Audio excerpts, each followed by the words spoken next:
Hi, this is Karl Bryan. Welcome to this edition of Karl's Kick. On this edition, what I'm going to be talking about is the power of goal setting. Now look, I'm not going to be the first or the last person to tell you the power of goal setting, but I will tell you this. Harvard University did a study in 1957. In that study that they found that 4% of the graduating class had clear, attainable, written goals for their future. They revisited that same class 20 years later, 1977, and what they found is that the 4% with the clear and articulated, written down goals had achieved more in financial terms than the other 96% combined. This is pretty powerful stuff. So what I say is write it down on a napkin. Whatever it is that you want to see in your future, write this stuff down, because what you're now doing is downloading it from in between your ears into the real world. Okay, and now you've got a chance of moving forward with it. You got to schedule it to make it real, right? Otherwise, it's just a dream. So again, you got to schedule this stuff. So essentially, the way you do that is by writing it down. Now, you often hear, the power of goal setting, but you seldom hear the scientific reasoning behind it. The reason this is so powerful is because it's called your reticular activating system. Okay, and the good news is that we all have one. Okay, the bad news is that it works both positively and negatively. Okay, so your reticular activating system is, have you ever met anybody who's been pregnant before?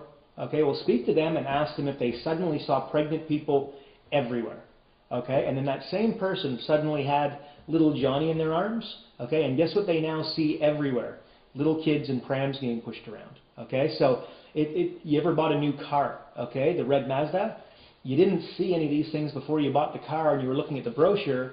Suddenly you pay the money, you put the keys in the car, you drive it off the parking lot, and one goes scooting by in front of you, and the other one passes you on the other side of the car. Okay, it's remarkable, and it happens for everybody. But this is basically your reticular activating system, and my question to you is, what do you have at the forefront of your mind? Okay, and again, is this stuff positive or is this stuff negative? You need to make sure that you control those thoughts.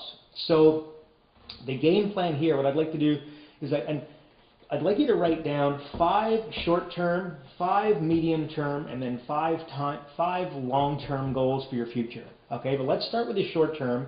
And what I always say is never leave the sight of setting a goal without taking some kind of at least small action towards its attainment.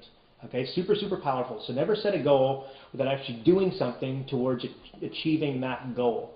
Another thing you might want to do is try attach a why rather than a how, okay, to your goals. Because weirdly, suddenly when we experience a little bit of pain in the world, it's amazing how things suddenly start coming into our real world. Example I have, so for instance, let's just say, for instance, I love my sister dearly. She lives in another city than I do, and I've been sort of threatening and meaning to go see her for ages, right? Got to go see my nephew, need to go see my beautiful sister Darlene.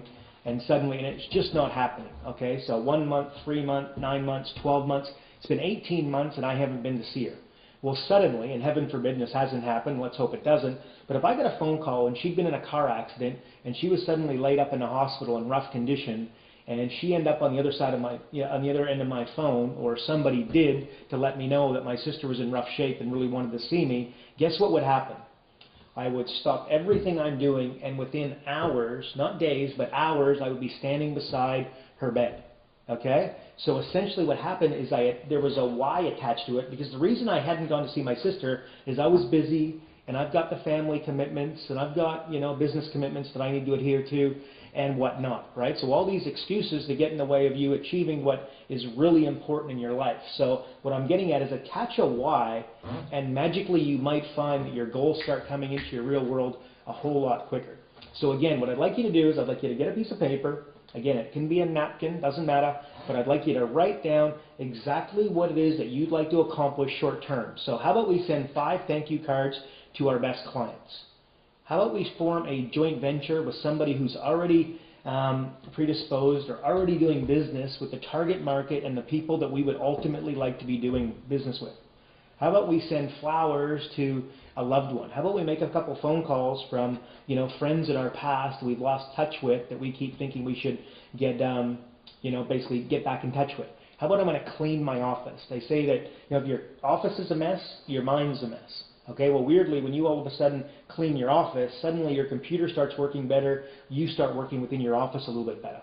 So that could be an example of some of the goals that you should set for yourself. But again, I'd like you to write down 5 short-term, hopefully some medium and long as well, but let's just do this in bite-sized chunks. I want you to write down 5 goals that you'd like to achieve short-term starting right now. Write them down, work towards their attainment in small, sturdy steps. Thanks so much. That's this edition of Karl's Kick on goal setting. I look forward to seeing you next time.